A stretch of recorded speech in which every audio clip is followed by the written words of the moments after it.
In this video, I'm going to be sharing a list of courses I feel is very important for you to have on your CV if you want to apply for a caregiving job in Canada. Remember that Canada has opened a particular visa opportunity. It's not open yet. It's going to be open towards the end of this year, in the fourth quarter of this year. So once the announcement has been made, I'm going to announce it on this channel.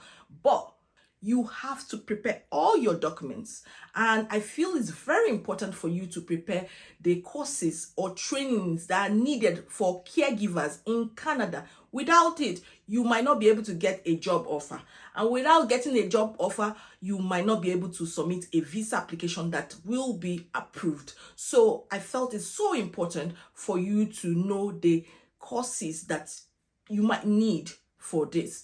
And if you're meeting me for the first time, my name is Cynthia. I share information that will help your transition abroad to be as smooth as possible. I share information about studying, working, or settling down in the UK, US, or Canada. If you're interested in any of these countries, please subscribe to this channel. Hit the notification bell so that each time I drop a new video, you know it's time to watch Cynthia Academy. And without wasting time, let's get into this video. Like I shared earlier, it's so important for you to know the list of courses that you need in order to get a job in Canada. You need to also prepare your CV according to the Canadian format. If you're interested in something like that, just reach out to me. I will assist you and optimize your CV so that it looks so good and it's outstanding from others. That's what I do. I'm so passionate about what I do. Now, for the list of courses that you need, the first thing you might need is a diploma in nursing or diploma in health and social care. If you're in the UK, I know there are so many online courses like this. It's so important for you to choose the ones that are regulated qualification framework, which means they are accredited courses that it can be verified. One thing about Canada, they are big on evaluating your certification. They don't want you to just get a certification from anywhere.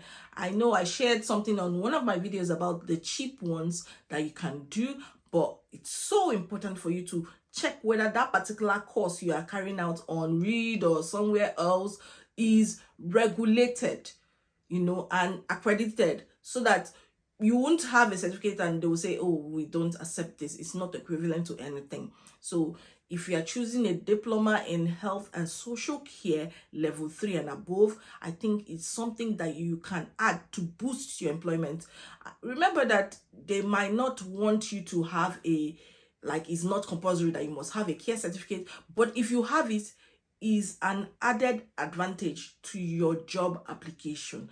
Another thing that Canada is big on is CPR. You can apply for the training in your location. Just find out where they do training for CPR. Remember, CPR is not something that you just do online. There has to be hands-on demonstration, stuff like that. Get a certification for it when you complete it, and that is good. Another thing I've seen in many job advertisements is firefighting. I don't know, there's something about firefighting I've noticed when it comes to caregiving in Canada. So just go and see if you can find a place where you can get the training for it, get it there and slap it on your CV.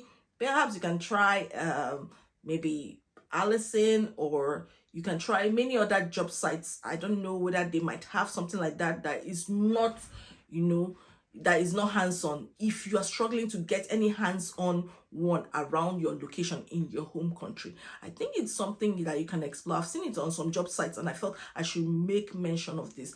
Another thing that they always ask for is first aid. Oh my goodness, you need that first aid. They feel you should know the basics for taking care of, maybe if a child has a scratch, an injury or something like that, you know what you should do if such a thing happens and you're a caregiver for that child or someone that has a learning disability or an elderly person. So I feel you should get that training hands-on in your location. Just find out if there is any training like that. Just explore it and put it. I feel this will give you an added advantage. Another thing that you might need is something about caregiving for elderly. Now, it's often covered with your diploma in health and social care. They will teach you some things about the elderly, or if you want to go into caregiving for people with learning disabilities, then I feel you should get something about caregiving for people with special needs, something like that. You can explore it. If there are free courses like that on Allison, I feel you should just explore it. Other things you should know is that, they want a minimum of a high school diploma, and I feel it's so important for you to get your own certification assessed. Now, when they say minimum of high school diploma, they are talking about your WAEC can represent it. Do you understand? Your WAEC should be equivalent to that. But at the same time, if you have a degree and other things, I feel it is very important for you to assess it and make sure that you have that evaluated by WES. There are other education evaluation bodies you can explore. Just check the one that is affordable that you can explore and get that done, so you are preparing for it. But remember that for WES, it lasts for 5 years. It doesn't expire like that. Another thing about Canada is that they want you to have your IELTS a minimum of 4. Now, the IELTS you are going to do is not that of UKVI, is usually the one of Canada, which is British Columbia. So I just feel it's so important for you to prepare that document and get it locked down. Not to prepare for the caregiving program, another thing you need to explore is, they said they want recent relevant work experience. So I feel if you want to explore caregiving for nursing homes, then perhaps you need to get that course about the elderly, or something that shows that you take care of elderly, but also relevant work experience, that you are actually working in a nursing home in your home country, that you have all your trainings sorted. You can show that you have been working there because you have a job offer, and perhaps pay slips. I don't know how many, how many hours a week they might expect you to show that you have full working experience. It could be, could be 40 hours, but it also could be voluntary work. We are not sure of some of the information. We are waiting for the Canadian government to announce whether they require voluntary work, whether it's okay or it has to be full-time work. But they said it should be relevant work. It means that if you are currently taking care of people with learning disabilities, we are most likely to apply for a job in that particular sector. Or perhaps you're a nanny in your home country, and then you can apply for job in that particular sector. Now, remember that I shared a video recently. Go and check out that video. I shared a tip that I felt it's so important for you to note. Now, that in that tip, I said that you must not get that job from an organization. You can get it from a family, you can get it from a friend. So if you have relatives over in Canada that need the services, then you can ask them and say, hey, I'm interested in coming to Canada. Do you need help with this? I could take care of your kids, and so that you can go to work. Or if your child has a learning disability, I could help, help you out with that, and you can employ me. And then it could be a pathway for them to, bring you into Canada. You take care of their family, and you get your permanent residence.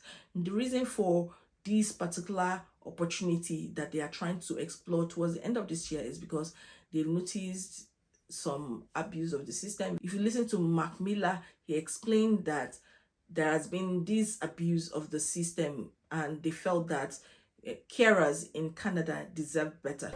The change will notably provide more autonomy for caregivers to leave workplaces with abusive situations and seek opportunities to advance in the care sector. And Lord knows I've heard a lot of those stories, not only today, but in the past, as we've been listening and reaching out to people that have been providing that support and have been in abusive situations. So they are looking for ways to stop the abuse, such that the caregivers can get PR upon arrival in Canada. If you have benefited a lot from this video, please like, share, subscribe. If there is anything that you feel you want to share with other people, you can put it in the comment box. If you feel that there is something you've discovered that will be of benefit to others, just put it in the comment box. Thank you so much for watching this video. I'll see you in my next video. Bye bye.